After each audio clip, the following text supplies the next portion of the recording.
My family came back after I built 8 Bakeries abandonment story with a brutal truth. My name is Sienna Hart. I'm 32 years old, and I own 8 artisan bakeries in San Diego. People love calling my story inspiring. That's cute. Because success makes a story prettier. It does not make it hurt less. And one morning, while I was frosting cakes and signing invoices, my phone lit up with numbers I didn't save, but somehow knew anyway. I let it ring. 5 minutes. 10. 30. Because the last time I waited for those people, I was 8 years old with a tiny suitcase, sitting in a children's home while my mother took my brother. My father took my sister. And somehow I became the child nobody had room for. That is a very efficient way to ruin a little girl. My mother said it was temporary. My father said it would only be for a little while. And if lies burned calories, both of them would have left that building in incredible shape. The original story centers on Sienna being left at Hope House, while her siblings were taken by each parent during the separation. Before everything broke, we looked normal. Tucson house. Backyard burgers. Movie nights. A family that looked ordinary enough to fool the neighbors.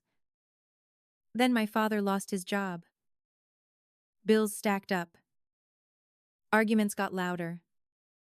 And one night I overheard the part adults think children don't hear. My mother wanted my brother. My father wanted my sister. Nobody wanted me. Nobody said my name first. Nobody fought for me. I was not the chosen child. I was the logistical inconvenience. 2 days later, they drove me to Hope House. My mother fixed my collar like that, could cover what she was doing. My father signed papers without really looking at me. They told me they'd be back soon. They were not. Not that weekend. Not the next one. Not the one after that. That first night, I slept on a narrow bed with a plastic mattress cover that crackled every time I moved. I kept my shoes on because I still thought maybe they'd come late and I'd need to be ready. That's the cruelty of abandonment. It doesn't just break your heart. It makes you rehearse hope, long after hope has already left the building. The file describes Sienna waiting by the window, counting weekends, then slowly realizing her parents were not returning. At Hope House, I learned a few things fast. Routine is safer than feelings. Sadness makes you a target. And the phrase, "if there are updates," is where childhood optimism goes to die.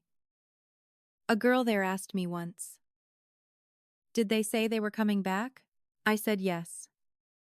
She shrugged and said, "They always say that." And there it was.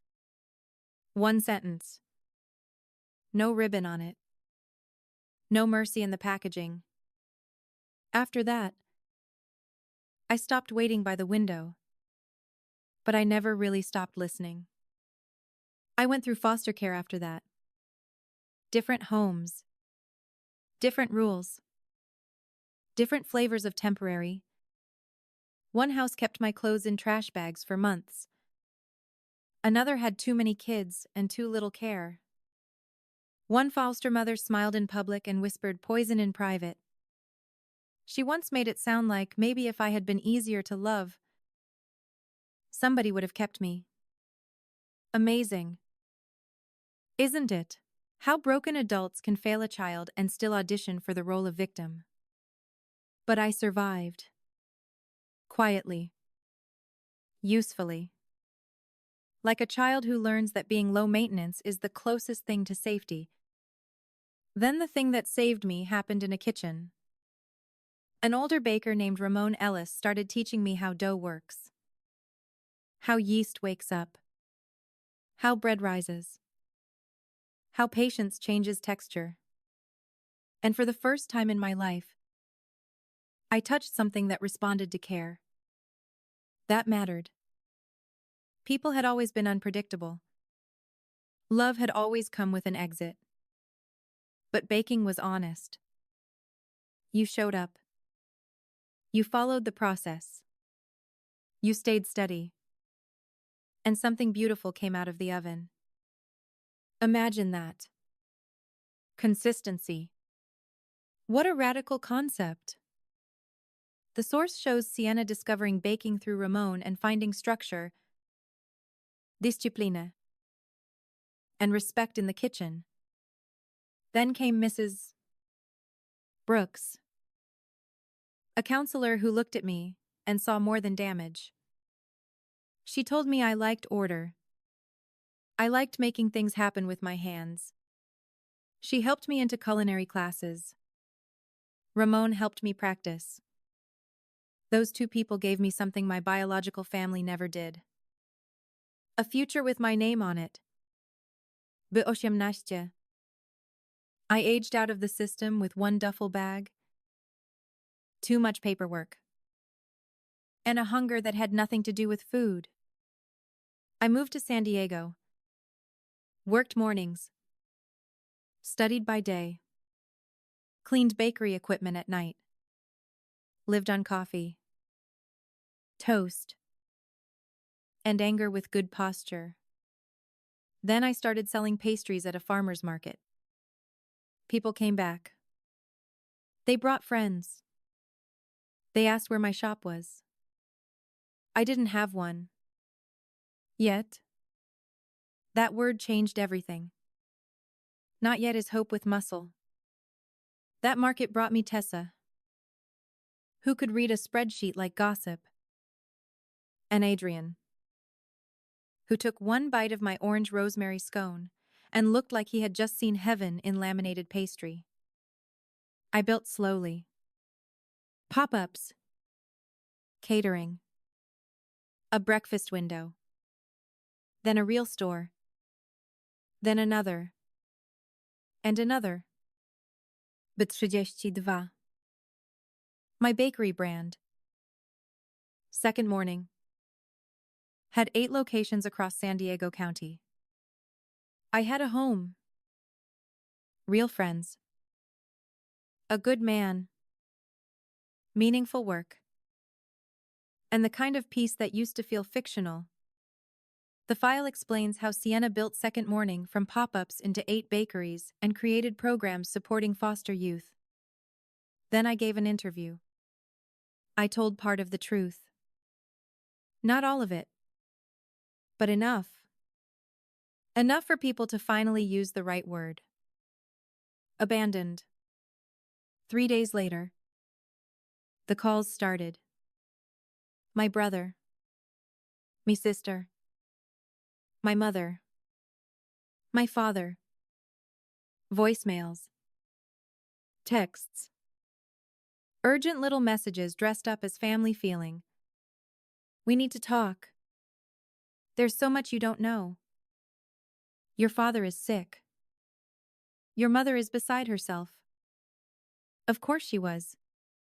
Funny how remorse gets amazing timing, once money gets tight and life gets ugly. I did not call back right away. Instead, I listened. I thought. I checked. And what I found was exactly what I expected. Health problems. Financial problems. Falling reputations. Desperation. In other words, the family who left me behind had suddenly discovered that the child they threw away had become useful.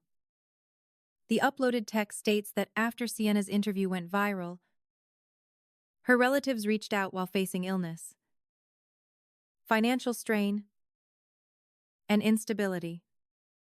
So I agreed to meet them. But not in Arizona. Not in some soft-focus restaurant scene where everybody could pretend memory and repair are the same thing. No. I had them come to my flagship bakery in San Diego. Mi Ovens. My table. My rules. They walked in looking older. Smaller. Sadder. I let them sit. I let them speak. I let them explain. Hard times. Confusion. Regret. Complicated circumstances. People love those words when the truth is ugly. So I gave them the version without makeup. I brought out folders. Records. Placement forms. Notes. Dates. Proof. And then I said the sentence that should have been said years ago. You did not lose me. You left me. That room got real after that. I told them about Hope House. The window. The birthdays with no card. The foster homes. The trash bags. The hunger. The insomnia. The apologies I carried into adulthood like I needed permission to exist. Then I told them about Ramon. Mrs. Brooks. Tessa. Adrienne. My business. My life. I wanted them to understand something very simple. Strangers built what blood refused to protect. And that, I think, was the part that hurt them most. Not that I survived. That I survived beautifully without them. Then came the real ask. Help with medical care. Help getting back on their feet. Help. Help. Help. There it was. Not reunion. Not redemption. Need. Need wearing family's cologne. And I told them no. In the meeting, Sienna makes clear she will not provide money or become a landing pad for the relatives who abandoned her. Though she leaves a careful opening only with Chloe. Not with screaming. Not with cruelty. Not with revenge theater. Just with calm truth. I told them forgiveness is possible. Access is not automatic. Compassion is not a key to my front door. I told my mother that thinking about me while doing nothing was not motherhood. I told my father, a late apology is still late. I told my brother childhood explained his silence once, but adulthood did not. And then I gave them one final instruction. Tell the truth. Stop calling it temporary. Stop calling it complicated. Stop sanding the edges off what happened. Say it correctly for once. You left your daughter in care and built new lives around her absence. That is the truth. Live with it. After they left, I locked the bakery door and stood there in the quiet, breathing in cold dough and clean air. And I realized something. Winning is not making broken people suffer. Winning is becoming so whole that their chaos can no longer buy space inside you. So yes, I forgave some of it. Enough to stop drinking poison every time I heard their names. But forgiveness is not reunion.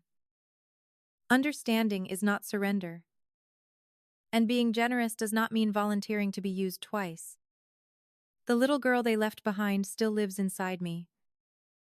The difference now is this. She does not wait by the window anymore. I built her a bigger life than that. And if you take one thing from my story, let it be this. Family is not proven by blood. Family is proven by who stays. And sometimes the kindest thing a strong person can do is forgive the weak. From a distance they can never cross again.